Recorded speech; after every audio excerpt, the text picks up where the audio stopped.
This is Big Man Tyrone, and you're about to watch the MtG Cabal cast with your hosts, Woad, Thirsty, and Reptar.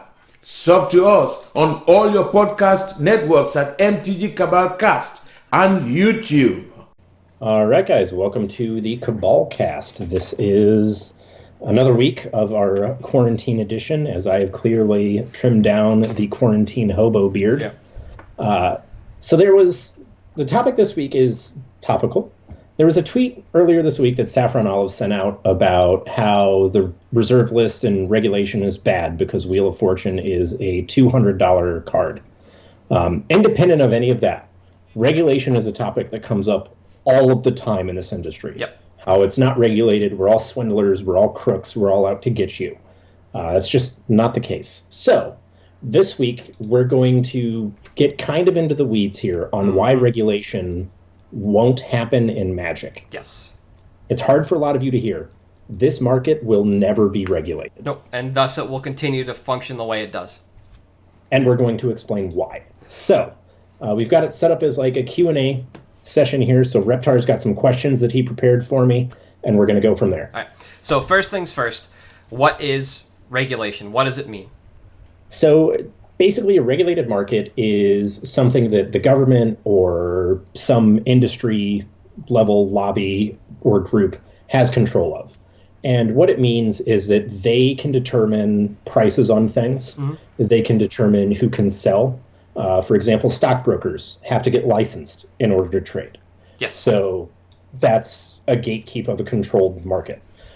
The government's primary function in any of this is basically to regulate and monitor it. So if any of you are old enough to remember the antitrust lawsuit from Microsoft way back in the day, yep, that was an example of government stepping in and regulating an industry, saying, hey, this is bad for the economy, stop. Mm-hmm.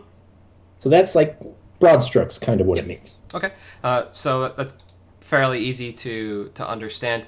We mentioned, against lobbies, interest groups, the government, et cetera, as examples of agencies. Can we get a little more specific on that? Sure. So, some of the biggest ones that everybody knows, obviously, the FDA. They regulate prescription medications, stuff with healthcare. They also control all of the medical IP. There's some discussion if that's good or bad for innovation, whatever.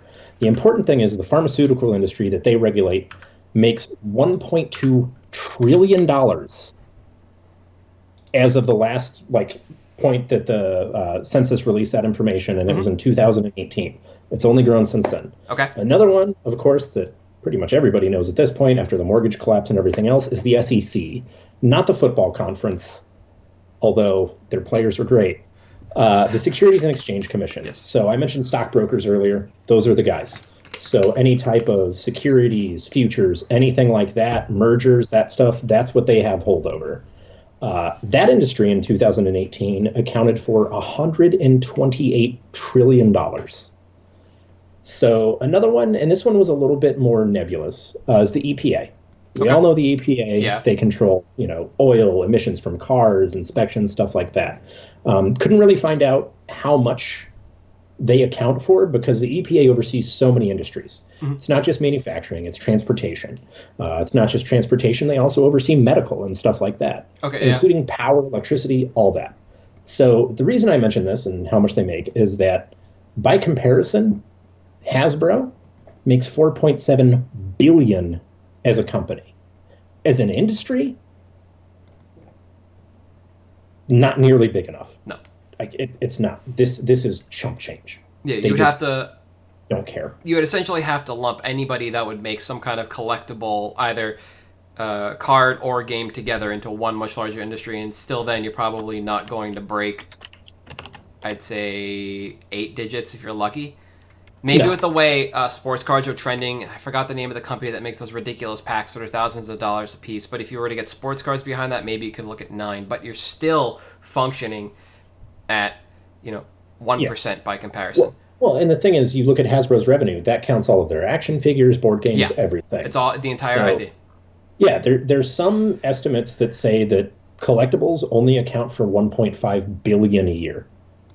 It's never going to happen. No. Sorry, it's not. It's too small to warrant putting a kind of regulatory body over. So within markets that are regulated, you can buy, sell, trade, etc., much like we do here. But there are some things that you cannot do. We touched on them briefly, like monopolies, something else, we can't do. You mentioned Microsoft. Other things. Buyouts are a great example. That's one that everybody is aware of in Magic, especially. Yes. Everybody knows buyouts happen, and they just think it's overall just bad for the health of the game. Mm-hmm. We'll get to that later. Another thing that happens is, of course, insider trading. Or can't happen, brother. Does in Magic, not elsewhere. But yeah, it happens in Magic, just not in regulated industries. Insider trading happens all the time at Magic. People at Wizards of the Coast get drinks with friends. Loose lips sink ships. Yes. People talk. Mm-hmm. 2 years ago, before A25 came out, there was an email circulating at GP Indy the day before spoilers started that said Channel Fireball is spoiling Ensnaring Bridge, Rishet Import, and Imperial Recruiter this week. It was an official WotC email that got out and circulated amongst the vendors. Mm-hmm. Everyone immediately dumped all that stuff to vendors in the room. Yes. The vendors that didn't know about the email got all of this stuff in, and they thought it was absolutely great. And then on Monday it hit, and they were like, "Oh, this is why." Yep. Nope. Absolutely true. Employees come and go. A lot of people that work there are contract employees, and so when their contracts expire, they are terminated, so to speak, and they might not actually see the fruits of their labor for years, but know what's coming down the pike. And that also gets out. We have an example ourselves in Force of Will. I knew well in advance that card was coming down because the person that had worked on the promotional material, taking that Therese Nielsen art and placing it on various stands, etc., knew it was coming, and amongst other things they let loose was that, but could not tell what product it was in because all they did was create a bit of that template. Yeah, essentially some of the marketing materials, but there was no text. They didn't know where. They just put that iconic like yellow and green together. So that's we're not regulated. No. Sorry. So compared to a regulated market, what would be necessary to keep our game moving compared to a market like that? The thing is, when you look at models of regulation in the collectible industry, one of the closest ones is going to be LCGs. Okay. Netrunner was the most widely successful and lasted for all of 4 or 5 years under WotC's guidance. Oh yeah, isn't it still being made by another company, or did they give it up? So Fantasy Flight still has the license, so they can make Netrunner products. Did they pull that when they pulled L5R as well? Yes. Okay. Everything died.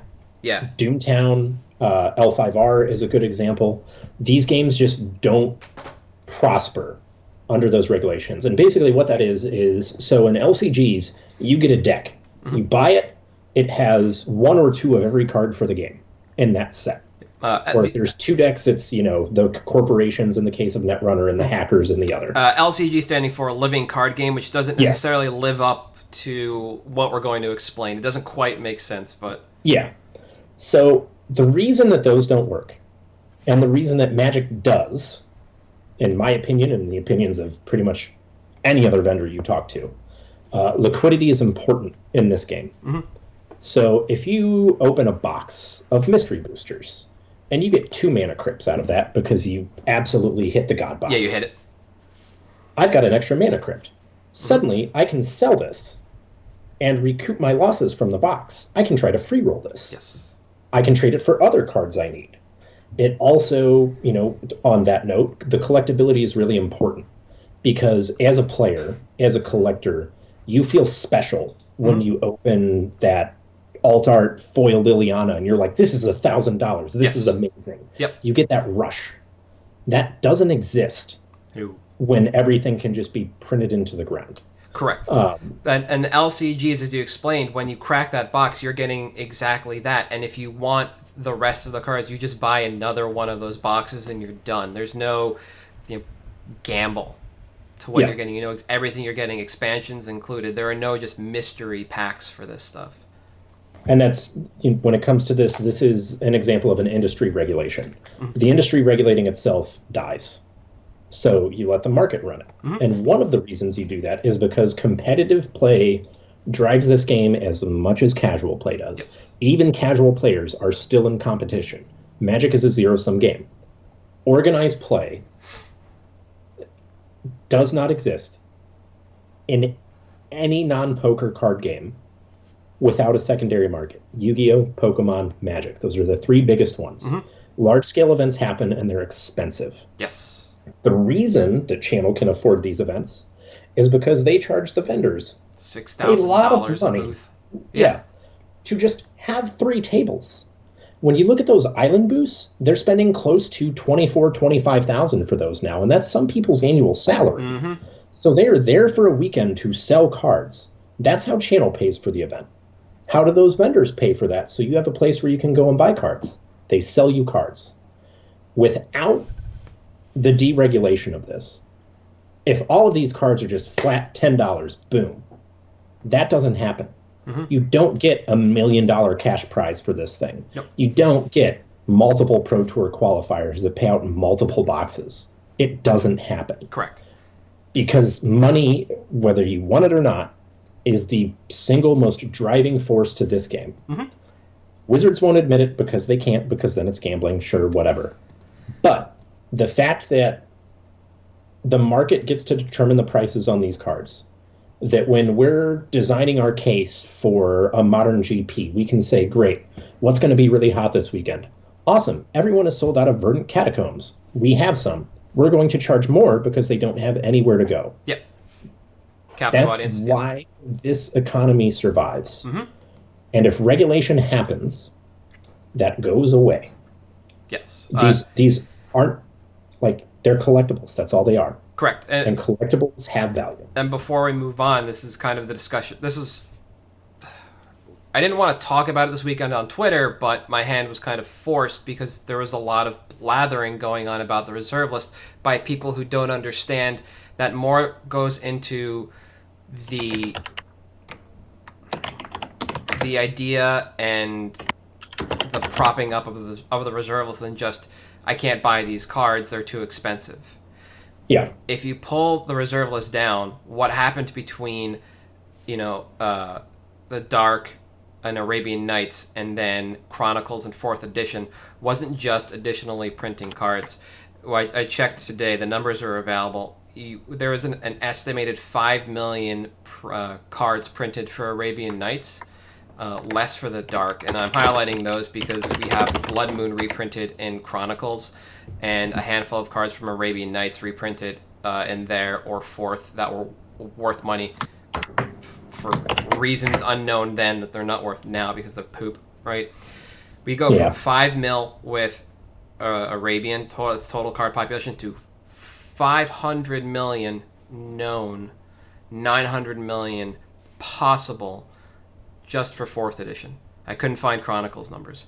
That is an increase of a card population by 100-fold. Imagine if they did it with a Modern Masters set. If they took Zendikar Fetch Lands and in Modern Masters 3 reprinted that entire set with 100-fold card population than what Zendikar had. That's not going from Zendikar to Return to Rav. Like, those numbers aren't that big. Like that is like a nebulous number of cards that are going to be printed, and your fetch lands that you had before are worth nothing. People understand that's what happens when you lose a reserve list. Now you've lost time. That's was part of the discussion. That goes into that. When players lose their time and money, LGSs no longer have the ability to sell cards of any sort because everything the player owns has been devalued. The collectability of the game is gone. The faith-based economy dead, and vendors no longer have a way to keep cards moving. They can't sell WotC's product to people because people have lost their ass on everything. It doesn't matter if they're just an EDH player and they have one guy as Cradle. They lost it and everything else in their collection now. It's not one card. It's not just the reserve list. It's everything. It all goes. And it's worth noting, you mentioned the LGS there. Everyone who says, yeah, I want my fetch lands to be $10 is missing a key point. If your fetch lands are $10, your LGS fires off events. They either give out packs or store credit. Mm-hmm. If you can't open those packs to get more than a $5, $10 Verdant Catacombs, are you really going to want to open those packs? After your 12th one, I mean, think of how many bulk rares you open and you just throw them in a box. Mm-hmm. After, let's assume this happens. You get $10 out of a Verdant Catacomb. Okay. Well, I'm going to charge $3, $4 for the pack. I'm going to pay $10 to enter. And the best I can hope for, the absolute best I can hope for, is a $10 Verdant Catacombs. Are you going to go to that event? I wouldn't. No. Because at that point, like, I can just hang out at home and do literally anything else with my time. Yes. And that's... Then you just have the gathering portion of Magic left. Yeah. The LGSs suffer more than anyone else if this economy goes away. Because the incentive to go to those events is to get the cards that are worth money. It is to play the game. It is to have that store credit to use for something. Yes. There's a million other ways you can hang out with friends. The one difference is the financial value here. Yes. All right. So we talked about, what we need for the health of the game. Collectibles as an investment. Yeah. Thoughts? So, absolutely. They're investments. They're great. For those of you that were alive in the 90s, you remember the baseball card boom and how a McGuire rookie went from $1 to $100 to 10 cents because he used Andro. It happens. The big difference is that a security, as the Securities Exchange Act defines it, which is important because this is what defines what can be regulated, is that a security is either ownership or debt ownership. So when you buy stock, everybody knows you're buying a piece of the company. What a lot of people don't know is that when you buy a bond, you are purchasing debt from the federal government. Mm-hmm. You are saying, I will pay for $1,000 of your debt, and you will give me interest in a year when you pay it off. So Magic at no point, unless something changes very drastically, can ever become that, because it's not possible. If you own a piece of a card, you don't own a piece of Hasbro, you don't own a piece of Wizards of the Coast. You own a piece of this nebulous collectible entity. Mm-hmm. You don't own any of Hasbro's debt. You're not, I'm going to pay your employee for an hour because I bought this pack of cards. That may indirectly be true, but that's not actually what you're doing. Okay. So that's one of the most important things. And I think we have for those of you that are curious, we'll have the link directly to the Securities Exchange Act in the description of the podcast, so you can read it and pore over it and ad nos digest it. Okay, so that's MTG as a security, but commodity. So no, can't be a commodity. Okay.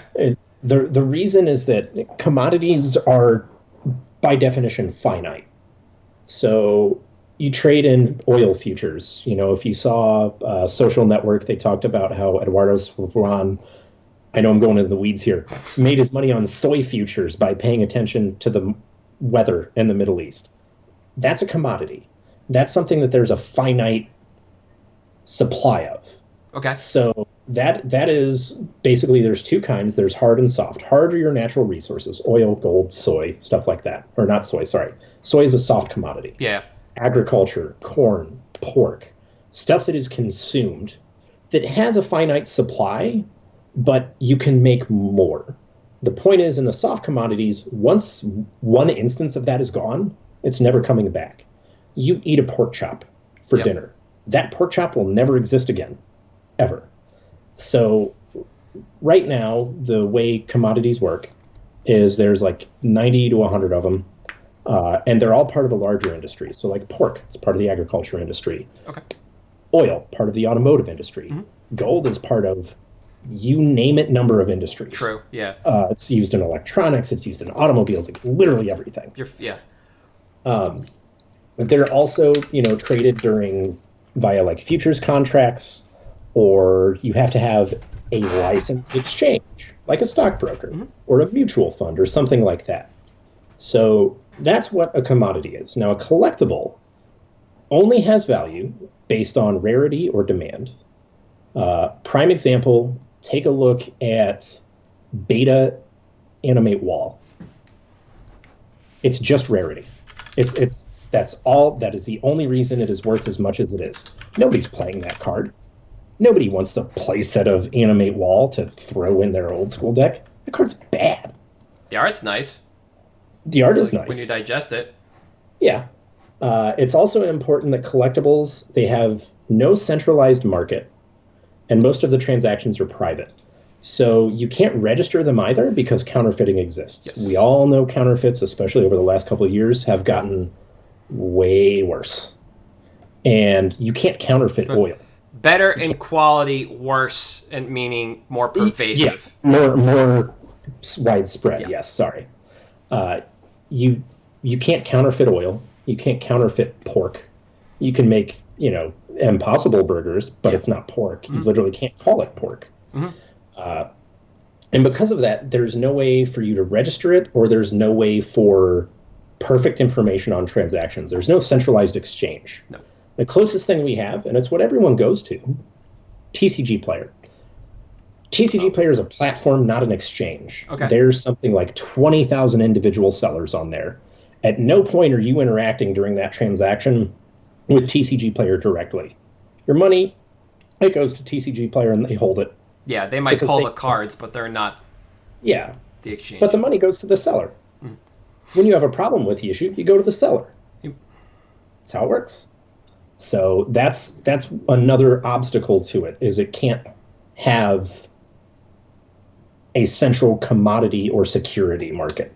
Yes, okay. That makes sense. As you were explaining this, my first thought was, well, part of the issue with high-end cards, and you actually saw this across the industry in the mid-2000s before Star City, like my flag for this is just when the Open started being legacy, was everybody was trying to barcode their own power. So that it was easy to check in and out of their systems. You could determine what went where, but but because these cards don't have individual barcodes, you can't track them back up through WotC. So what's the next easiest way to do that? You grade it. Yep. Because that puts this kind of individual tag on the card, but there's no centralized market for that. You receive the graded card back, and it just enters the market again, the free market, as a graded copy of the card. And we've harped on population count, I don't even know how many times now. You just unslab it, send it back in. Correct. So it's not, even if there was one central area, it's not reliable information. Yeah. Because you can just crack it, send it in, there you go. Yeah. So would there be any way to regulate this kind of stuff, do you think? So, yes, there is. Okay. It's never going to happen. The reason it's never going to happen, so first off, you need a central exchange. And what that means is TCG is not a central exchange. If it became Star City and Channel Fireball, and those were your two exchanges, you could only buy cards from Star City and Channel Fireball. Effectively, the NASDAQ and the Dow. Those are our two stock exchanges. Those are the two places you can buy. That can happen. That's never going to happen. No. Ever. It just won't. Because if you do that, your hobby just tripled in cost. Your bulk rares aren't $1 anymore. They're $3 if you're lucky. You can't do it because someone's going to pay $3 for those. Enough people will pay $3 that will survive. The other thing, and one of the biggest obstacles to this, is that Hasbro and Wizards of the Coast would have to be full transparency with how much money they make, what the print runs are, what the distribution patterns are, their entire R&D process, and all of their financials. And don't get me wrong, they do disclose some financials to the SEC. That's how it works. They're a publicly traded company. Yeah. But their stock is regulated. Their products are not. In addition, any of that would have to be audited by a third party under current auditing practices. Okay. And anyone who has been new to this industry understands you don't just learn it in a day. It's completely different than anything else. And they're not. So let me back up. Okay. If the exchanges happen, those people can't be involved with Wizards of the Coast, which right now is impossible because it's been around for so long. Mm-hmm. You look at Star City, you look at Channel, you look at Trode, you look at Wizards of the Coast. Those employees have changed hands so many times at this point. They're all just one blanket. Another reason you can't have it. Okay. And the other thing is that you would need a self-regulating organization that regulates the exchanges and the people issuing cards. So, for example, Channel and Star City. All right, well, they need employees to sell cards. You have to get licensed. Mm-hmm. That means higher cost. Nobody wants to get licensed to sell Magic cards. Everyone says they do. The licensing process for like becoming a stockbroker sucks. It's like the bar exam. Having to do that for trading cards is never going to happen. Yeah, it's not practical due to cost, because when people look at Magic as a whole, people talk about Black Lotus. They talk about dual lands. They talk about Force of Will, Lion's Eye Diamond. They talk about the standard cards that are really popular right now. When Teferi was $50. You know what you don't talk about? The 90% of cards that are worth less than $10. Mm-hmm. Those cards suddenly become more money. Yeah, when you go to those two exchanges, right? When you go to fewer exchanges. Yeah. Because when I sell on TCG, I have 20,000 other guys there trying to sell Fortified Village. Mm-hmm. I have to price mine to sell. I can't charge $20 for this. I can't. It's never going anywhere. Mm-hmm. But if there's only two places, what are you going to do? Go somewhere else? You literally can't. It's either, whatever exchanges you have. Okay. So. No, it makes sense, and it's interesting to think about in that regard when you just boil it all down and you look at the exchanges, that this hobby changes from being this cute little card game to something, more monstrous, so to speak, because of that. And more oversight and more overhead means more cost overall.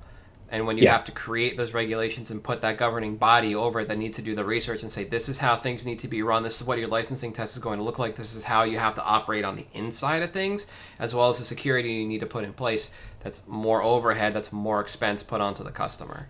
Yeah. The other thing that I think a lot of people lose sight on is there are a few things that I think are objectively good. Yeah. I love it being an open market. I've gone on record saying that it's great. It can never be anything else. But one of the things that you can do in an open market like this that you cannot in a regulated market is arbitrage. So last year, Volcanic Island hit an all-time high. It was being arbitraged to Japan. Mm-hmm.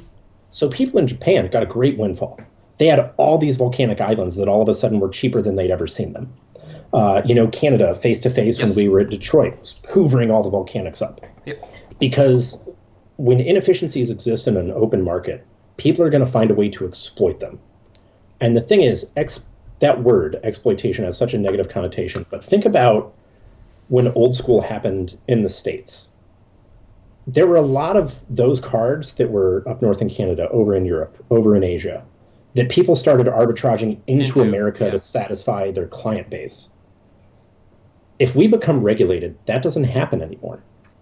Those transactions are delayed. As it is now, granted, Haruya has stopped shipping to the U.S. because of COVID, but you could order from Haruya, and within a week, your package showed up. Yep.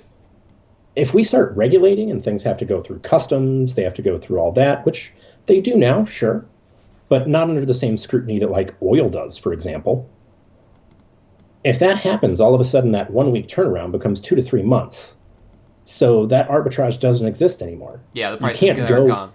Yeah, you can't go when the set first releases and order a foil Japanese mana drain for $200. Mm-hmm. It doesn't happen anymore. And being able to exploit those inefficiencies is one of the cornerstones of like keeping players, collectors happy in this market. I think that's the important part. And so there's an LGS here where I'm from that I help out a lot. And it's like, okay, what are some cards you need me to pick up this weekend? Great. I'm at a GP. I'm going to arbitrage from the buy station to this store because they need it. Yep. And we MTG Finance bros get a lot of bad rap. Chocot does a lot of good for his clientele. I think we do a lot of good for our clientele. I'd like to think so. There's a lot of good out there, despite the negative reputation, and I think that a lot of times people lose sight of that. Yeah. But it's because it's unregulated that we're able to do this. Mm-hmm. Yeah, and there's always an associated cost with what you're doing, especially in this hobby, and it's not an easy nut to crack in any regard. Everything you want to talk about in regards to MT finance, it isn't just buying and selling immediately. It is layers deep, and it is something that takes a bit to understand and really kind of look at and pull apart. One of the things you touched on earlier in this episode and on Twitter is about the place of the LGS and all of this around, the kind of securities market, talking about what we did here in regards to the reserve list and what happened back in the 90s and what could happen again if they do pull down the reserve list. It's just something that people don't think about because they'd rather be, that angry mob from South Park. Just rabble, rabble, rabble, rabble. That's it. It's not an easy nut to crack, and there are a lot of ways things go sideways for a lot of people. And for those of you that are curious about the reserve list, I know he's a villain. Again, he's done a lot of good for the game. There's actually a link that we'll put up that Dan Bach wrote a very good write-up on the reserve list about what it means, how it affects the market, and why it exists the way it does. Yeah. So we'll have a link for that. Discuss at your own. Yep, absolutely. One of the things you're going to hear tossed around, so you will need a definition if you're reading this, is primary estipel. Not something I really want to go into, but essentially just a word-of-mouth, legally bound contract, essentially.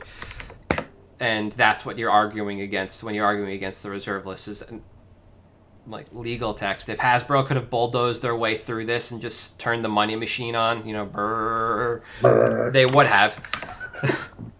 But they doubled down instead. Yeah. So it's nice that they're sticking to it. But yeah. Anything else you want to tack on before I move to picks? No, I think that was good. Okay. Yeah. All right. I want you to go first this week on picks. You can pull the ire for this one. Yeah. So on the topic of reserve list expensive cards and regulated markets, Tundra. So if you take a look at MTG stocks, Tundra has been on a gradual downtick for a while now. Mm-hmm. We've seen legacy support get pulled. Obviously, you had a huge factor there. We've seen EDH take off, which has maintained its price a little bit. But blue-white is fringe competitive EDH playable, and not really a popular combination for a lot of casual decks because it's a more controlling style. Mm-hmm. Which, for whatever reason, I don't know a lot of people that like control in EDH. At any rate, its all-time low was $106. We're never getting there again. It's down to about 200 low right now. The reason I picked this is twofold.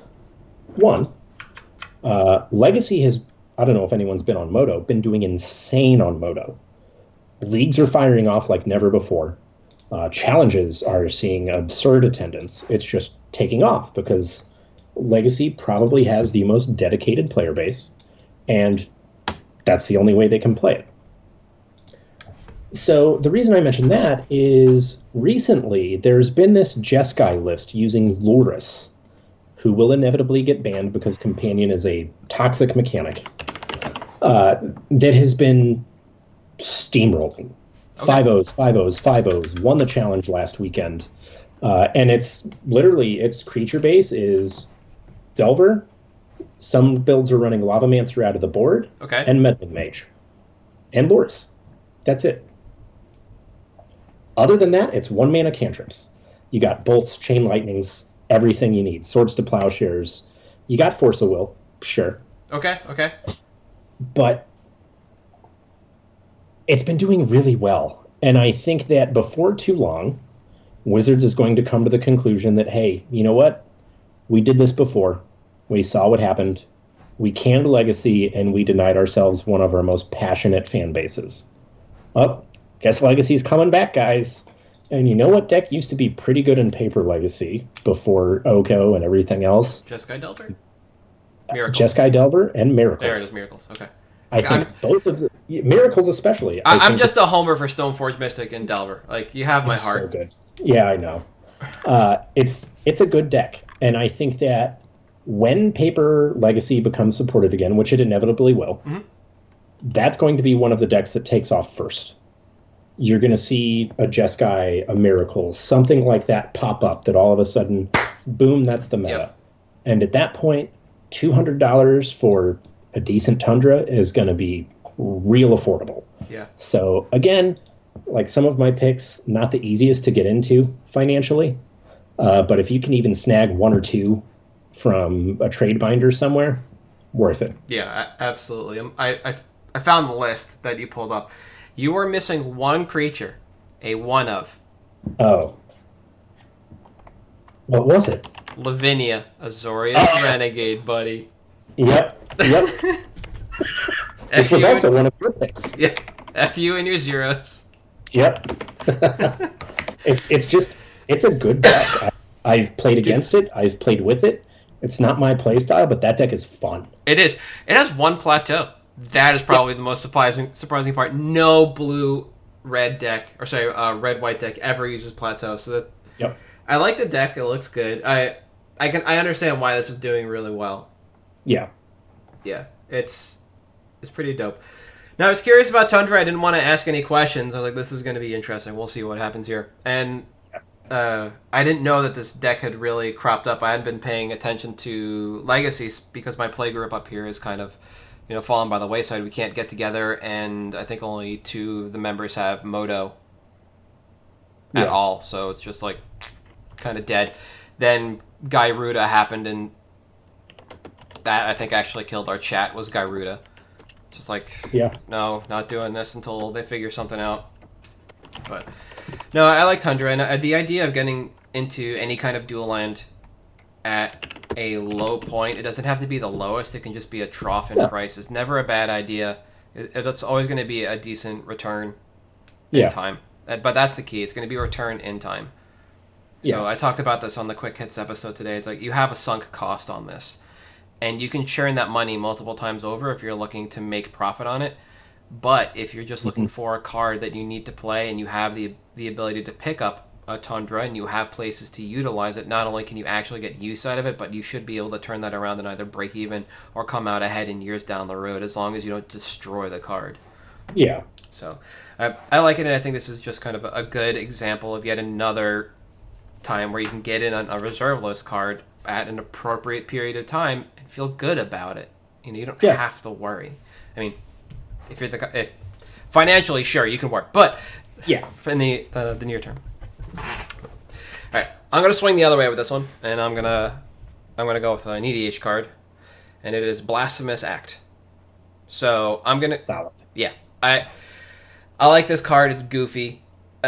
It's surprisingly good in EDH. I never included it in any of my red decks, and apparently I'm in the minority. So there's that for you.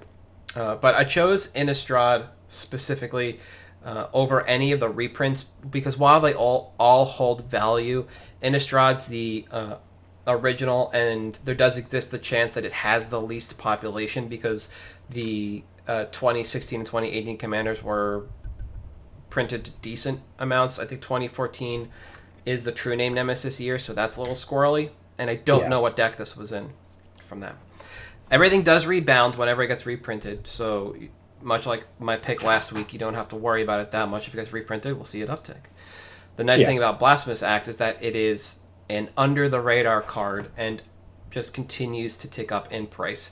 Between when I chose this card late last week and now, it actually has picked up a little bit of value, not much, about 20 cents on the dollar, according to market.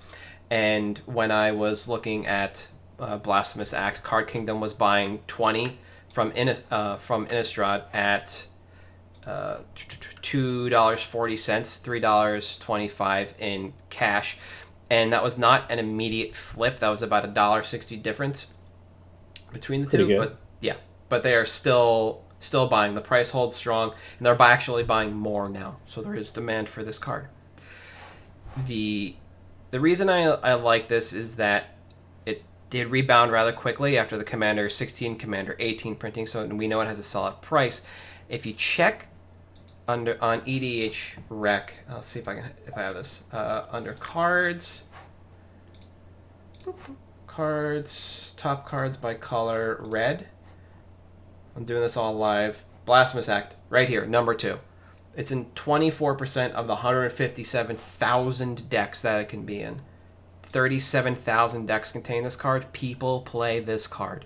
It goes in everything that plays red because it's eminently splashable, and it's a board wipe. This thing houses. It trucks, right? It also interacts fairly favorably with Dye's triggers. Yeah. Furnace of Wrath effects, and cards like Repercussion or Boros Reckoner that deal damage back to a creature's controller. In the case of Repercussion, Boros Reckoner just deals the damage back out to somebody. So when you cast Blasphemous Act, your Boros Reckoner takes 13, and then you just blap another player for 13. Yeah. So it goofy combos, right? So it has competitive appeal, so to speak, because it casts for cheap thanks to the CMC reduction and only costs 1 red. And then it does goofy big things with, like I said, Furnace of Wrath, Repercussion, Dictate of the Twin Gods, Boros Reckoner, all these other cards. And it's just not going anywhere. Ever. They keep reprinting this card. I guess every 2 years is what it seems like. 14, 16, 18, right? We'll get one. Should have got one this year. Didn't. Maybe it'll come in 2021. We may. Yeah. Who knows? But we have between now and then for this card to just continue ticking up in value. It's going to take a standard reprint to really kind of knock this down. And between now and then, you can probably expect this to become an $8 to $10 card over the next couple of years. It should be easy to pick up from trade binders for anybody that was playing at that time or anybody that plays Commander.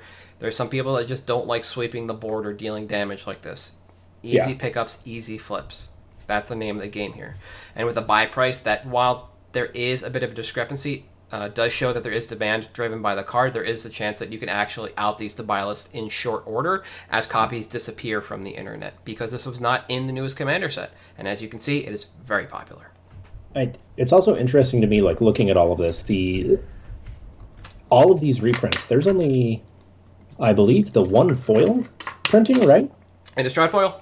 Only one, because the only time it could have been reprinted in foil was if they wanted to do it oddly in the anthology.